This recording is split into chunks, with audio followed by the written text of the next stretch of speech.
This is Undaunted.Life, a man's podcast. I'm your host, Kyle Thompson. Let's get into it. MARKWAYNE MULLIN, I would do my normal introduction, but it's very distracting. There's people on the couch behind you. I mean, come on. Put them in the floor or something. Get them out of the shot. Yeah, it's kind of weird, but you're pretty distracting too because I'm looking at you and my side, you're really dark. And all I can see is like little bitty eyes. I got these weird settings and I don't know how to fix them. Your beard is blended into the background. So all I can see is arms flailing when you talk and your eyes moving and your white little ear pods in your ears. That's it. That's all How about now? No, you still look awful. Well, this is a great way to start. However, I'm going to give you a couple of options. I never give you options here on this show, but we're either going to talk about something fun or something not fun to start. So you get to choose. To start? To start. So we're going to finish. So not fun to start and finish fun.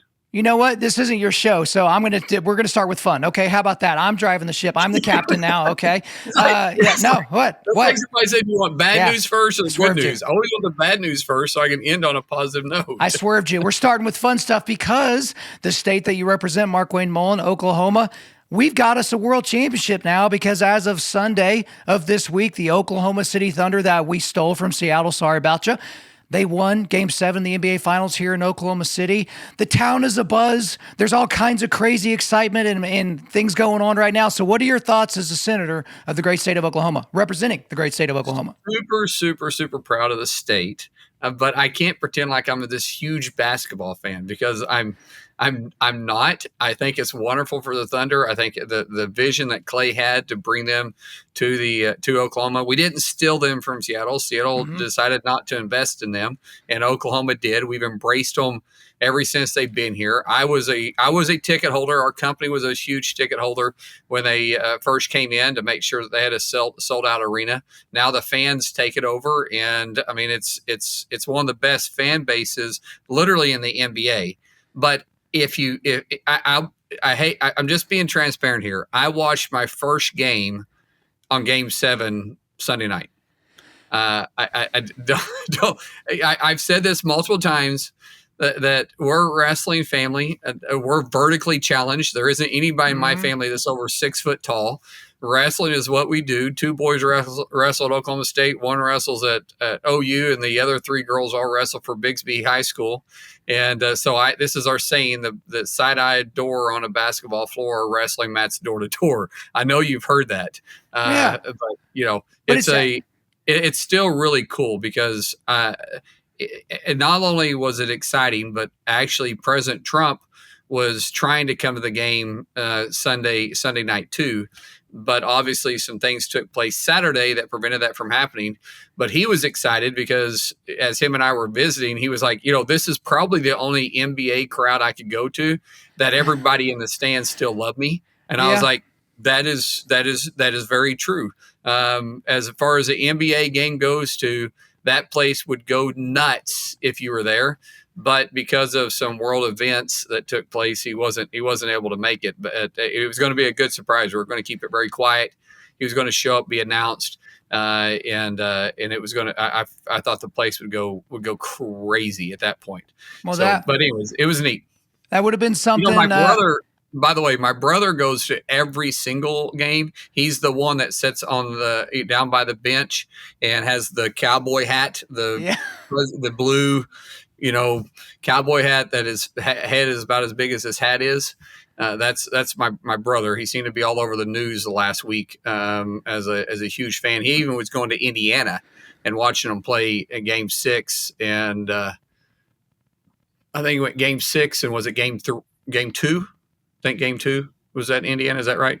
Game 2 was in Oklahoma City. 3 and 4 and 6 were in Indianapolis. Yeah. So he went to Game 3 and Game 6 in Indiana.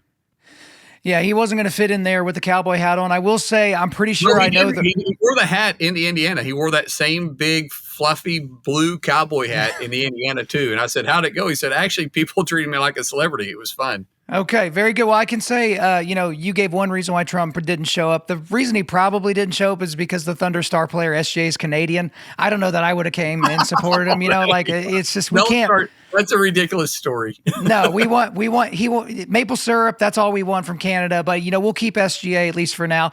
But obviously, there have been some world events that Donald Trump has been very, very involved in. So Israel attacks Iran starting on June the 13th, taking out nuclear facilities and some of their leadership. And then on the 22nd, we get in on the action where we took out some of the remaining most important places in their nuclear arsenal. Then on the 23rd, right? So earlier this week, Trump announced a full ceasefire between Iran, the U.S., and Iran, calling it, Israel, the U.S. and Iran, calling it the 12 Days War. And then Iran kind of had their sort of retaliation, their safe face thing, where they shot some missiles off out of one of our bases in Qatar. But at the same time, they gave us a heads up it was coming, so none of the missiles got anywhere close. No one and nothing got damaged by the entire thing. But obviously, this is all anyone can talk about. It's very interesting seeing the split even amongst Republicans. You have, kind of the non-interventionist wing that doesn't want us to get involved in anything overseas, no matter what the consequences. And then you have people that are, considered neocons or war hawks that are like all about this. There's a whole lot that can be said about this, but from your perspective as a United States Senator and a supporter of Donald Trump, what is your read on the situation and how this was handled by the White House? Well, let me unpack a lot of that stuff you said. First of all, the division between the Republican Party it doesn't exist. We did a big poll. The National Republican Committee did a big poll to just kind of see where everybody was at. And 90% actually 98% agreed with the president being proactive. 90% strongly agreed with him. So the outliers that the left media is trying to say that the Republican Party is split on it, it's really talking about Tucker Carlson, Steve Bannon, these individuals that chase conspiracy theories and that are isolationist. And I can get some of their reasons for being isolationist, but actually isolationists just allow somebody else to control the world trade and the world economy. Therefore, they also control the world currency, and it backs us up into a corner. So the Republican Party is not split. Most of the world feels like we're in a much safer place. No one thought that Iran, being the number one sponsor of terror around the world, should have a nuclear weapon. If they were to ever have a nuclear weapon, then we'd have to deal with them at that point too, because for 40 years they've been killing Americans. They have either directly or indirectly through proxies of Hezbollah, Houthis, Hamas, or other terrorist organizations around the world. They were responsible for killing or wounding, or actually killing over 1,000 either service members or civilians around the world, and wounding thousands. Because remember, Soleimani, that's what Soleimani, yeah. I'm having a hard time pronouncing words right now. He was a creator of the IED and specialized in making it more dangerous. And so unfortunately, we have thousands of service members from the United States that are permanently wounded, be it either from limbs or eyes or whatever, because of IEDs. So this was Iran doing this. Now, if they were to get a nuclear weapon, how would we dealt with them? Because we were going to deal with them with or without a nuclear weapon. The idea that we dealt with them now was being proactive, and that's what peace through strength looks like. Being precise with your targeting.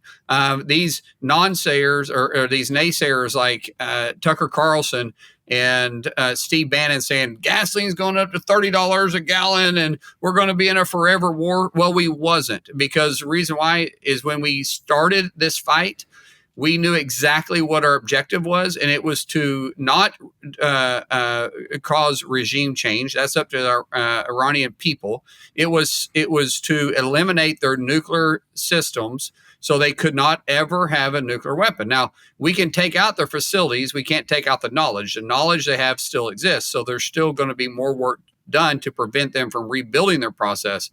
But, the other thing you said is that the 12-day war was announced, and the ceasefire was announced after Iran said face and shot the 14 ballistic missiles towards Qatar, which was our joint Air Force base we have there. but they gave us a heads up where we had already moved out assets. We also knew it was going because they didn't want to escalate either, although they had to have some type of propaganda. And of course, their propaganda is they did grave damage to the Satan is what they call us, and they did grave damage, and we warned them not to ever come back in our airspace again. President Trump didn't take the bait. He went out immediately on Truth Social and said, "Thank you for the heads up. We appreciate it. Now escalations can stop. If you will accept it, we would like to normalize relationships. Let's move on." And then last night, when that ceasefire was announced, they shot a small barrage of missiles towards Israel. Once again, it's like arguing with my wife, who I love dearly, but even if I'm right, I still know she's going to get the last word. So I just have to stop the argument at some point. That's like with Iran. You know they're going to have to say the last word, even though they'll give you a heads up. They kind of gave a little heads up. Hey, we're going to shoot a few missiles at you. Israel was, in my opinion, probably overreacting by scrambling jets and going into airspace. President Trump, being a leader, because a leader leads from front, immediately got out there and said, "Hey, let's not do this. Turn the planes around." Guess what? They turned the planes around. Now it's up to Iran and Israel, who've been at war either directly or indirectly for the existence of Israel, essentially, actually ever since the Ayatollah came in place in 1979. And they've got to figure out how this works between the two. But I believe because of President Trump being proactive in this, for the first time since the Ayatollah has been in place, which was 1979, we might actually see a de-escalation of conflict in that region, and they could possibly start seeing actual peace. Now, that's a hopeful assumption, but it's given them the opportunity to do so. The rest, what happens in Iran, as far as the leadership, will be up to the Iranian people if they choose to keep the Ayatollah in place, or if they choose to pick a new leadership, which would cause quite a bit of uprising.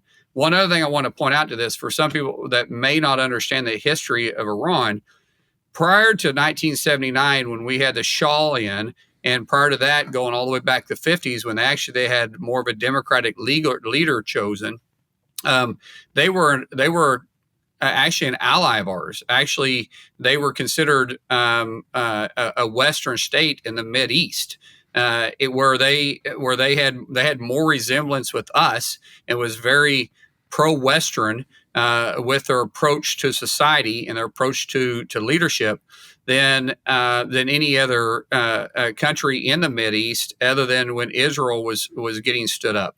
So it's not that lost on people where they used to be, and we could have a great relationship with the Iranian people. And I've made this point multiple times, Kyle.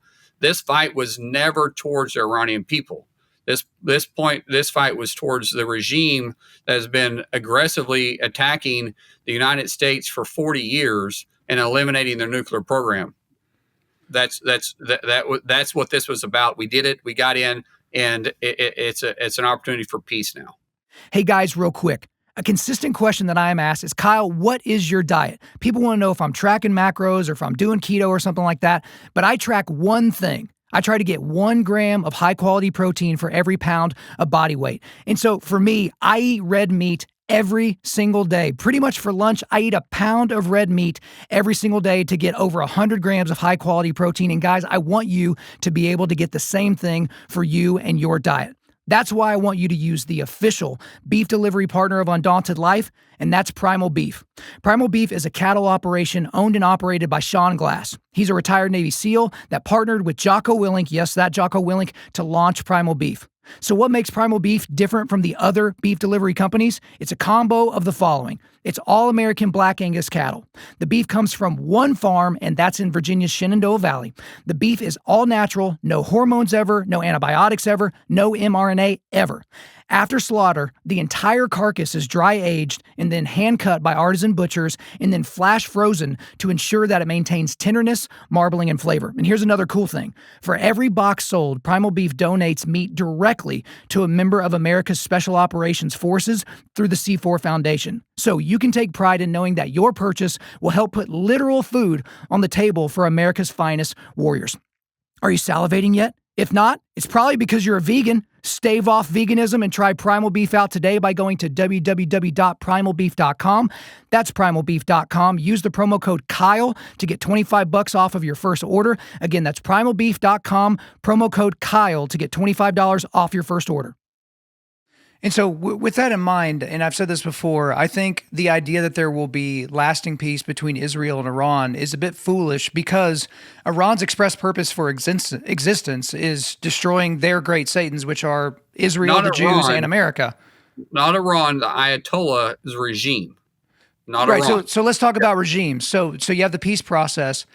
I kind of got real fed up over the last week hearing about, we don't want another regime change war. It's like, okay, two things. Number one, we can't pretend like every single war that's ever going to happen from here on out is going to be just like the Iraq War. We can't assume that. And secondly, every war is technically a regime change war. World War II, we didn't want the Axis powers to stay in power. Every war is a regime change war. But I agree with you, and it makes the most sense that it's the people of Iran that have to decide, are the Ayatollahs going to stay in power or are they not? I'm just curious, Markwayne, for the United States specifically, what is our role moving forward after we've done this just incredible mission, which took out all these nuclear facilities and things like that in support of Israel? As we move forward, is there like a red line, not like an Obama red line in Syria, but is there like a red line to where it's like, okay, if this happens, then we're going to have to interject ourselves again? Yeah, so I would probably disagree with you. Every war is about regime change, and just history speaking here. There was a time that the Nazis, I hate to say it, but the Nazis could have probably surrendered. But they chose not to fight to the death because of the Reich's theory that they had, and they had a delusional leader in Adolf Hitler. We didn't have a regime change in Japan. That wasn't what it was about. Because every time you have a regime change, you have to have a government to stand it back up. And without a government to stand it back up, you have chaos, which is what happened during the Arab Spring with Hillary Clinton being the Secretary of State in Libya, in Syria, and we could go on. And it has just now started settling down. It took 15 years, if you want to say, to shake a lot of that stuff loose. So and so when we say we're not interested in a regime change, we're not interested in a regime change because there's not a government to stand it up. However, if the people chose to rise up against the Ayatollah, as you go through that process, then the people themselves, there would find a leader that would be a leader of the opposition that would automatically be the transition into the government. That's why it's better for any type of regime change, not for an outside entity to be the one leading it, but for the people of Iran to lead it, if they so choose so. Now, the Iranian leadership underneath the Ayatollah is a group of people that you can't really trust. I mean, that's evident. You can't trust. However, they're not suicidal. The difference between Saddam Hussein and the Ayatollah is Saddam Hussein was delusional. I mean, you could clearly see that when he was going through his trial process. He saw himself as this great leader and almost as God almost. And so he was delusional about what could actually happen and what America's might and power could be. The Ayatollah is well aware of it, which is why he was like, you know what, we're not going to escalate this. And we're going to look for a way to get out of this. And he did it. And we were ending it. And as I'll go back to this, when you start a war or a fight like this, you got to know what victory looks like. And I would argue that in Afghanistan, we should have probably got out after Osama bin Laden was taken out. I can't say that for all veterans and everybody that fought in that fight, either in uniform or through an agency or through a different way. But I will speak for myself. After Osama bin Laden was taken out, I thought that was our time for us to leave. And we didn't, because we didn't have a defined victory of what victory in Afghanistan looked like. This was much, much different. Our whole mission is to take out their nuclear sites, full stop. We did that. Yeah, and I think at this point, I mean, you mentioned Saddam Hussein. I think Saddam Hussein thought he thought he was Nebuchadnezzar from the Bible, like reincarnated. Like that's something that people said around him. He didn't believe in the authority of the Bible or even the historicity of the Bible, but he thought he was Nebuchadnezzar. So it was is a different level with a guy like that. So I appreciate Right. all the perspective on Israel and Iran and the United States' involvement therein. Before we get you out of here, I did have a question specifically pertaining to the one big beautiful bill. You know, we keep hearing about this thing. Okay, now it's in y'all's hands. There's a lot of questions, but my audience, a lot of guys from my audience are very concerned about a particular provision. I think it's Section 301, where it's the selling off of American land. Yeah. Somewhere in the neighborhood of 2.2 to 3.3 million acres of federal lands across 11 states. I've seen Alaska, Arizona, California, Colorado, Idaho, Nevada, New Mexico, Oregon, Utah, Washington, Wyoming. This would exclude national parks. It would exclude monuments, designated wilderness areas, blah, blah, blah. But my conservationalist hunting friends, they're like, wait a minute. They're going to sell off millions of dollars worth of land that we've spent, growing up, fishing and hunting and doing all those different things. I can't seem to get a good sense of how did this get into the bill to begin with? Is it actually in the bill? Is it going to make it through the Senate process? Like, is it going to be signed into to existence? And is this actually going to go down? So if you could clear that up for us, it would be helpful Yeah. to my audience. Well, first of all, it just right off the bat, Mike Lee, a senator from Utah, pulled it last night, so it's not in the bill. However, forward thinking, Utah, and I'm going to get this number right, so somebody could Google it. You Google it right now and figure out, but somewhere over 70% of Utah is owned by federal land. So Utah at state, the people of Utah only gets to own and possess 30% of their own state. Now, can you imagine that happen in Oklahoma? So No. for the senator from Utah, it's like, we're choked here. We can't grow anymore because it's 70%, and it's over 70%, but we're just using the number 70% of the land inside the state of Utah is owned by the federal government. Well, we also know the federal government doesn't actually do a great job managing land. In fact, they're horrible at managing land. And so there was a thought: could the state buy it back? Could some of it be bought back by the farmers? Because a tremendous amount of this is actually leased to farmers, and the farmers are the ones that are taking care of it. And does the federal government really need to own all that land? And so it's not all hunting and fishing. It's about people in their state being able to actually purchase land in their own state, and the state being able to grow in their own ability, and that's called states' rights. And so I'm a big hunter. I'm a big fisher. My first deer to ever kill by a bow or with a bow was with a York bow in the mountains of Colorado, just outside of Rifle. And I was, I think I was 14 at the time. So I've been in the woods my whole life, and I've hunted a lot of public land. But that was a narrative that was drawn. That wasn't the narrative that was given. Plus the opportunity. This is another thing that we need to discuss. That was part of this. The United States would still own the mineral rights. The problem that we have with public land is it's nearly impossible to actually get the minerals that's underneath it versus private land. Private land, it's developed at a much larger pace. It doesn't get caught up in the politics as much, depending on the next president that comes in. We have more reserves underneath our public land right now than the country of Saudi Arabia. But we don't get to it. We can't get to it because of all the permitting or regulations that require us through federal permitting.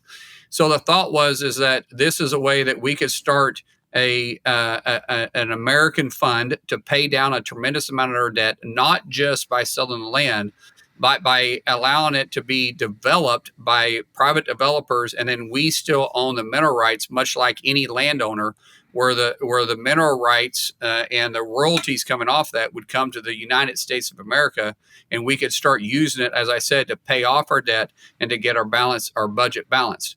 So there's two sides of this, except the narrative got drawn from the other side. However, as I said, it got pulled. I do think this is worth a bigger conversation down the road, that we as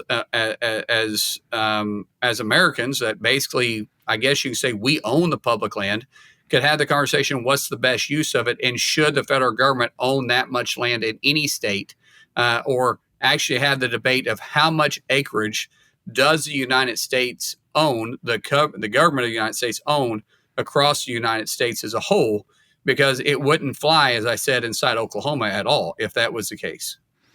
Okay, I know you got a heart out. So by the next time you and I talk, is the one big beautiful bill, is it pass or is it not pass? Thumbs up, thumbs down. Pass. It'll pass. Our goal is to have this thing on the president's desk by July 4th. Okay, so can we get like a thunder up, some sort of chant here at the end? Show that pride. Show your basketball fandom. Come on, give it to us. Give it to the people. I don't know what to say. Thunder up? I mean. That's it. You did it. That's all we needed from you. I appreciate it, Mark Wayne. All right. See you, brother. Thank you for listening to this podcast. Wherever you're listening to this, please subscribe, rate, and leave us a positive 5-star review. If you want me to come speak live at your event or on your podcast, just shoot me an email to info@Undaunted.Life. That's info@Undaunted.Life. Follow us on Instagram and like us on Facebook, and check out our website for everything else, including how to donate to keep more content like this coming your way. Just go to www.Undaunted.Life. And as always, we want to thank the band Holy Name for allowing us to use their music for our content. The music on this podcast is their song Perpetua, which is off their self-titled debut album on Face Down Records. The links are in the description. I'm your host, Kyle Thompson. Remember, keep pushing back darkness, keep forging spiritual, mental, and physical resilience, keep seeking the Lion of Judah.